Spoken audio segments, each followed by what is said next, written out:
واخفض لهما جناح الذل من الرحمة وقل رب ارحمهما كما ربياني صغيرا. وعن ابن مسعود رضي الله تعالى عنه قال سمعت النبي صلى الله عليه وسلم أي العمل أحب إلى الله تعالى؟ قال النبي صلى الله عليه وسلم الصلاة على وقتها. قلت أي ثم أي؟ وقال النبي صلى الله عليه وسلم بر الوالدين. قلت ثم أي؟ قال النبي صلى الله عليه وسلم الجهاد في سبيل الله. رواه مسلم البخاري رحمه الله تعالى.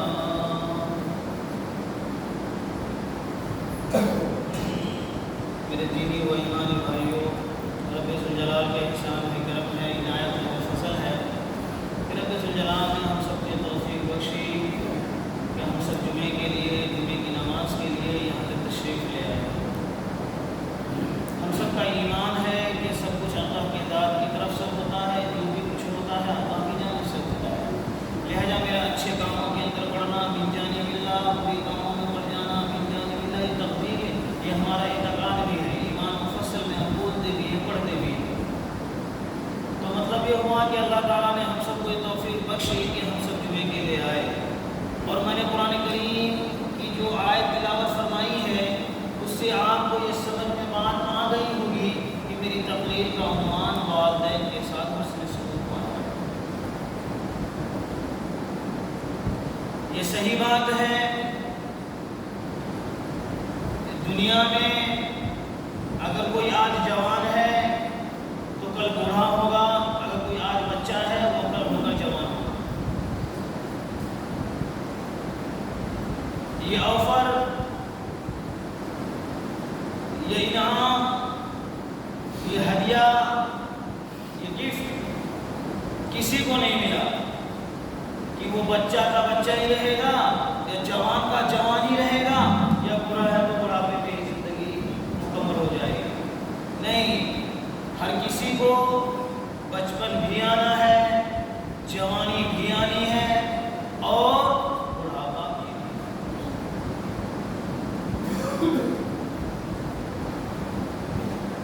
ہر چیز ایک سسٹم سے چلا کرتی ہے. لہذا رب ذوالجلال نے بھی ہم سب کی زندگی کے اندر ایک سسٹم رکھ دی. کبھی بچپن آتا ہے تو کبھی جوانی آتی ہے تو کبھی بڑھاپا آتا ہے.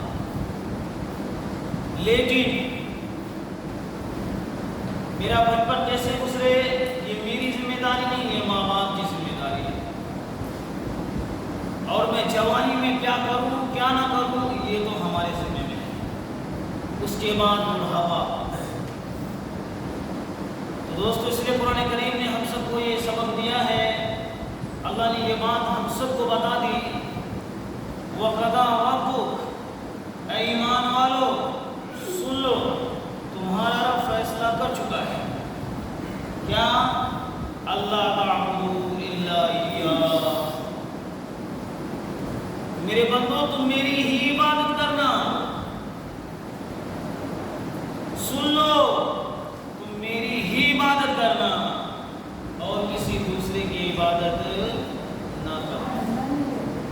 آگے رب ذوالجلال نے فرمایا وَبِالْوَالِدَيْنِ إِحْسَانًا، اے ایمان والو یاد رہے جہاں اللہ نے اپنی عبادت کا حکم فرمایا وہیں فوراً والدین کے ساتھ حسن سلوک کا بھی معاملہ کرنے کو فرمایا. آگے رب ذوالجلال نے کہا اِمَّا يَبْلُغَنَّ عِندَكَ الْكِبَرَ أَحَدُهُمَا أَوْ كِلَاهُمَا. رب ذوالجلال قرآن کریم کے اندر کہتا ہے اور لوگوں سمجھ لو، سن لو، خبردار ہو جاؤ. اگر تمہارے والدین میں سے کوئی خواہ وہ والدہ ہو خواہ وہ والد ہو یا دونوں ہی اگر بڑھاپے کو پہنچ جائے تو تمہاری ذمہ داری بڑھ جاتی ہے.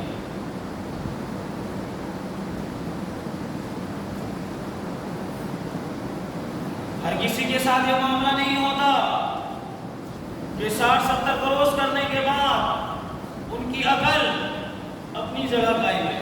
ہر کسی کے ساتھ یہ معاملہ نہیں ہوتا. ہم نے تو بڑوں سے سنا ہے، یعنی اپنے ماحول کے اندر میں مان لو آپ ہی ہو تو یہ ہم نے سنا ہے کہ بڑھاپا جو ہے یہ دوسرا بچپنا ہوتا ہے.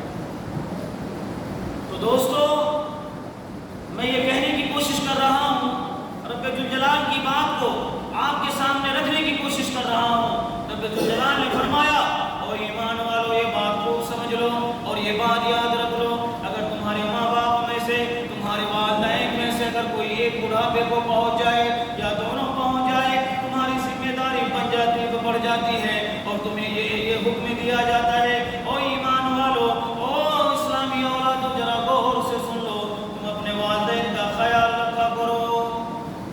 کس طریقے سے خیال رکھیں گے آپ؟ انہیں کہ اولڈ ہاؤس میں بھیجیں گے، یہ بڑے میاں کھانستے رہتے ہیں، میری بھی نیند کو خراب کرتے ہیں، خود اپنی نیند کو خراب کرتے ہیں اور آس پاس پڑوسی والوں کو بھی جو ہے نیندوں کو خراب کرتے ہیں. چلو اس کو اولڈ ہاؤس میں رکھ دیتا ہوں، لیکن اللہ کا شکر ہے ہمارے یہاں یہ ماحول نہیں ہے. ادر کنٹریز کے اندر اگر ہم جائیں یہ بات دیکھنے کو ملتی ہے، سننے کو ملتی ہے، ہمیں پڑھنے میں یہ بات آتی ہے کہ لوگ جب والدین جب ان کے پیرنٹس سے جو ہے بوڑھے ہو جاتے ہیں تو ان کو لے جا کر کسی ایک گھر میں رکھ دیتے ہیں. لیکن یہاں قرآن کریم کا ضابطہ تو دیکھو، قرآن کا لاہی عمل کو تو دیکھو.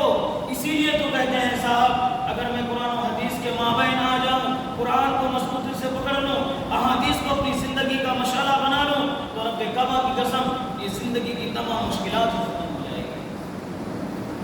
وہاں اولڈ ہاؤس کا انتظام ہوتا ہے.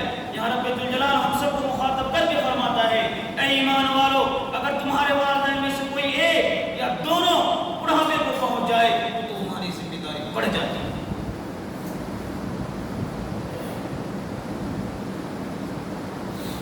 لیکن موجودہ حالات کو مد نظر رکھتے ہوئے ہماری اولادوں کے اندر، ہماری نسلوں کے اندر مغربی تہذیب آ رہی ہے. دوستو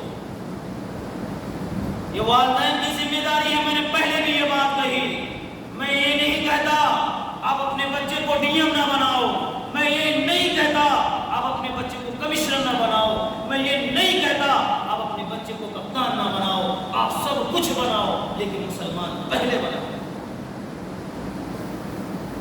دوستو اگر وہ اسلامی کلچر میں رہے گا، اسلامی ماحول میں رہے گا، قرآنی ماحول میں رہے گا، رب کعبہ کی قسم کوئی آندھی آ جائے مغرب کی شکل میں، کوئی طوفان آ جائے مغرب کی شکل میں، کچھ باقا نہیں ہونے والا. لیکن آج ہم یہ کہنے لگتے ہیں ماڈرن زمانہ ہے. نہیں صاحب، یہ غلط فہمی ہے. پہلے قرآن پڑھاؤ، اسلام پڑھاؤ، ارکان سکھاؤ، اس کے بعد تم ڈی ایم، کمشنر، بی ٹیک کراؤ، جو کرانا ہے وہ کراؤ.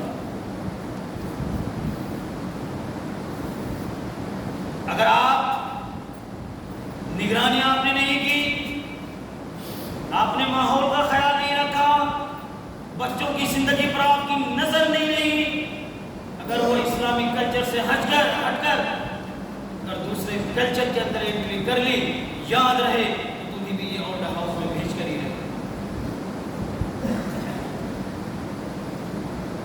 تو دوستو قرآن والو، حدیث والو، ذرا سنو تو صحیح. رب ذوالجلال نے ہم سب کو یہ نصیحت فرمائی او میرے بھائیو، یاد رہے جب تمہارے والدین بوڑھے ہو جائے یا ایک بوڑھے ہو جائے، یاد رہے تم اس کے ساتھ زیادتی نہیں کرنا. قرآن کہتا ہے او ایمان والو، تم نے اف تک بھی نہ کہو. یہ قرآن کہہ رہا اف تک نہ کہو. یاد رہے بچہ اف تک اس وقت تک نہیں کہے گا جبکہ وہ اسلامی کلچر کے اندر رہے گا، ورنہ اف تو دور کی بات صاحب، یاد رہے آپ کو گھر سے باہر بھی نکال سکتا ہے. وَلَا تَقُلْ لَهُمَا أُفٍّ وَلَا تَنْهَرْهُمَا. قرآن کہتا ہے او ایمان والو، جب تمہارے والدین بوڑھے ہو جائے اف تک نہ کرو. اور آگے وَلَا تَنْهَرْهُمَا، انہیں ڈانٹ ڈپٹ نہ کرو. آج یہ جو ہے ماحول کے اندر رہ کر بچوں کے اندر یہ بات آ جاتی ہے، ارے ان لوگوں نے تو اپنی زندگی گزار لی، انہیں کیا کرنا، یہ تو بس اب انگلی ہی ہمارے پیچھے کرتے رہتے ہیں.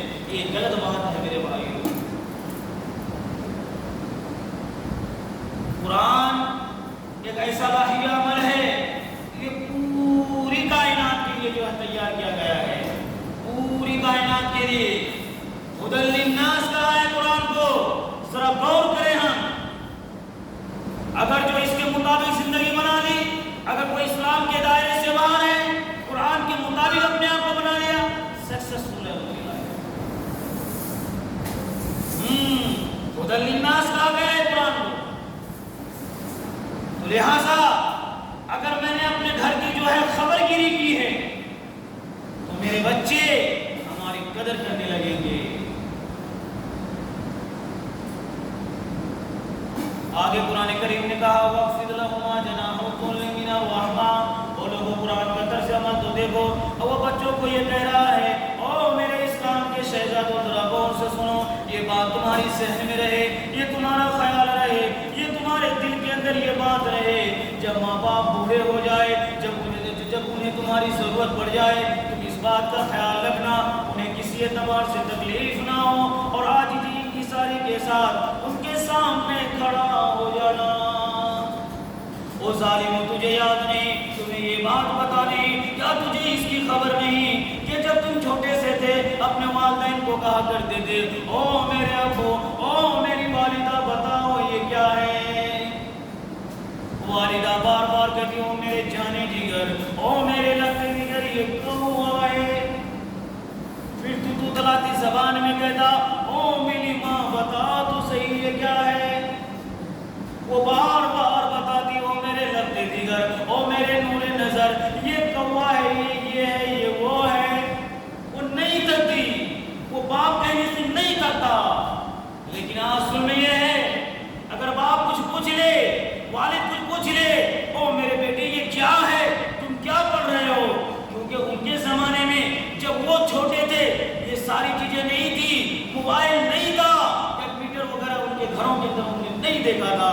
جب وہ آج دیکھتے ہیں انہیں یہ عجیب حیرانگی ہوتی ہے، وہ آپ سے پوچھنے لگتے ہیں کہ بیٹا یہ کیا ہے. ایک بار دو بار اگر تیسری بار پوچھ لیا تو تم جھڑک دیتے ہو. یہی تو قرآن کہتا ہے فَلَا تَقُلْ لَهُمَا أُفٍّ وَلَا تَنْهَرْهُمَا.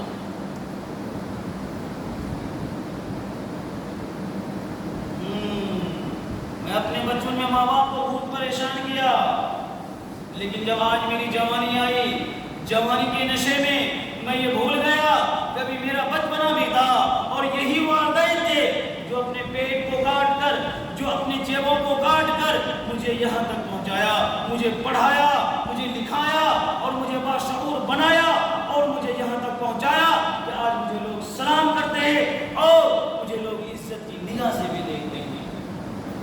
کہ وہی ماں باپ کچھ پوچھنے لگتے ہیں، کچھ کہنے لگتے ہیں، بچے جھڑک جاتے ہیں. یاد رہے میرے بھائیوں، یاد رہے اگر میں نے اپنے ماں باپ کی نافرمانی کی تو آگے ہماری جو اولاد آئے گی وہ بھی ہماری نافرمانی کر کے رہے گی.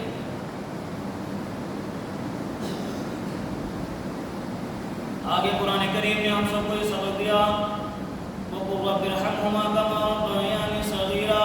رب باری تعالیٰ کہتا ہے وہ لوگوں تم دعا کرو اور اپنے رب سے کہو میرے مولا دین کے اوپر رحمت کا معاملہ فرما، جیسے کہ انہوں نے میری بچپن میں پرورش کی تھی، مجھے پالا تھا، مجھے کھلایا تھا، مجھے نہلایا تھا، مجھے دھلایا تھا. لوگوں باپ کی قربانی کو یاد کرو. جب ہم چھوٹے سے تھے باپ کی جیب میں پیسے نہیں، میں نے یہ کہہ دیا میں نے محلے کے اندر فلانے شخص کو دیکھا وہ اپنے بیٹے کو چھوٹی سی بائک عطا کرتی ہے، چھوٹی سی گاڑی دی ہے، او میرے ابو جان مجھے بھی وہ گاڑی ہونا. رب کعبہ کی قسم تو اپنے باپ کی ان دنوں کو یاد کرو. تمہارے باپ کی جیب میں پیسے نہیں، کسی صاحب سے ملا، کسی سے کہا او میرے بھائی، او میرے دوست، میرے لاڈلے نے مجھے ایک فرمائش کی ہے. آج ہم بھول جاتے ہیں صاحب، کیوں بھول جاتے ہیں؟ میرے اندر اسلامی ماحول نہیں رہا، میرے اندر قرآن نہیں رہا، میری